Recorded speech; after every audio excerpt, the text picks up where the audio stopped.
Hello everyone, in this video I'm going to walk you through how to hide balance on Exness. The first thing you do is open up your Exness app. The next thing you do, at the bottom here we have some options. Tap on profile option.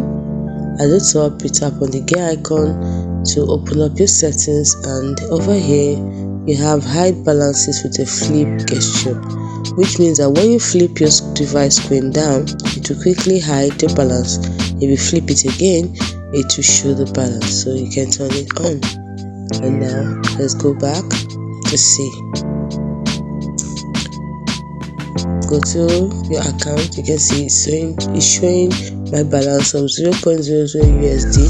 Now I'm going to flip my phone a little bit, and now it has hidden the balance. Balance is hidden. If I flip the phone again, balance is shown.